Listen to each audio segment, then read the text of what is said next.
Moi! Me ollaan Asemäentien nuorisoseura. Me ollaan Asemäentien nuorisoseura. Me ollaan Asemäentien nuorisoseura. Me ollaan Asemäentien nuorisoseura. Moi! Me ollaan Asemäentien nuorisoseura.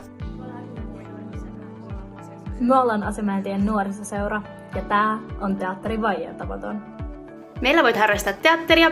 Meillä voi mokata turvallisesti. Meillä voi kokeilla lavatekniikkaa.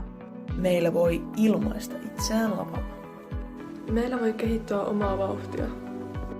Me ollaan saatu suuri kunnia olla vuoden nuorisoseura ja nyt me haluttaisiin vähän näyttää teille, että minkälaista toimintaa meillä on. No, miksi minä harrastan sitten Asemäentien nuorisoseurassa?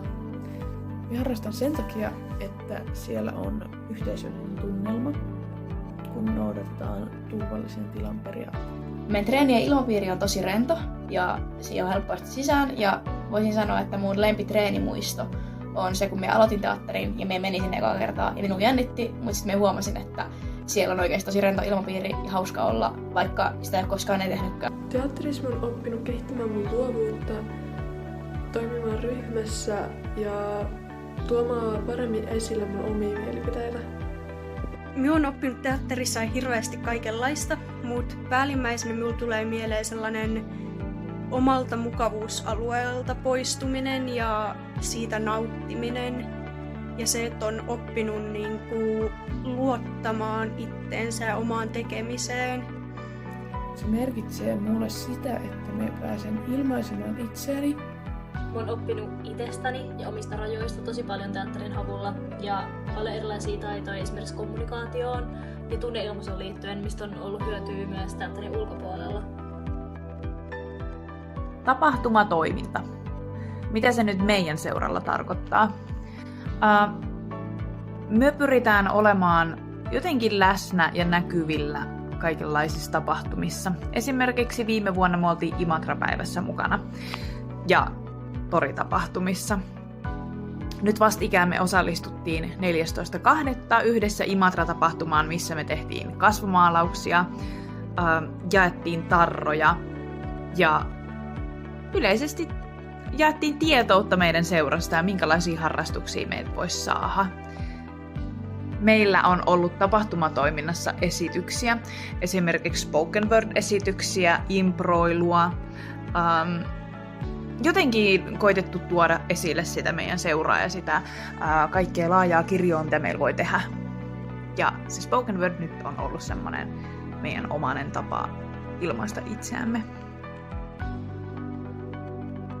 Hanketoiminta on ollut tosi iso osa meidän nuorisoseurapolun alkuun ja me ollaan johtokuntalaisten kanssa opeteltu yhdessä kirjoittamaan erilaisia hankesuunnitelmia, rahoitussuunnitelmia, erilaisia hakemuksia ja ylipäänsä siis opeteltu suunnittelemaan sitä tulevaa. Mun mielestä hankehakemusten tekeminen ja niihin sitoutuminen myös takaa sitä sellaista jatkuvuutta toimintaan.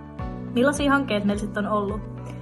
Saatiin Nuorikulttuuri Rootsilta 2000 € puhutun sanan saattajat nimiseen hankkeeseen, jossa vietiin teatteria ja esiintymistä esimerkiksi spoken wordin avulla erilaisiin tiloihin ja siinä tutkittiin sellaista tilasta riippumatonta tekemistä.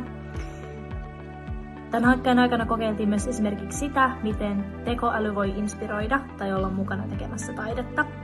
Ja tähän liittyen me saatiin myös 10 000 € apuraha Suomen kulttuurirahaston Etelä-Karjalan maakuntarahastolta tekoälyä hyödyntävän teatteritoiminnan tekemiseen ja kehittämiseen. Ja tämä hanke on meillä edelleen käynnissä. Me ollaan kirjoitettu eri kokoisia, eri pituisia, erinäköisiä hankehakemuksia, jotta me voidaan mahdollistaa se, että meidän seuraus voi olla monipuolista toimintaa, vaikka me ollaan vasta aloitettu ja meillä ei ihan hirveästi ole vielä sitä rahaa tai esimerkiksi tiloja tai kalustoa tehdä mitään uusia mielenkiintoisia juttuja, mitkä on kiehtonut meidän seuralaisia ja ryhmäläisiä. Tällaista toimintaa meillä on. Jos sä ootkin miettinyt, että sä haluaisit aloittaa teatteriharrastuksen tai oot vaikka Imatralta ja haluaisit vapaaehtoistoimintaan, niin me otetaan sut tosi mielellään mukaan.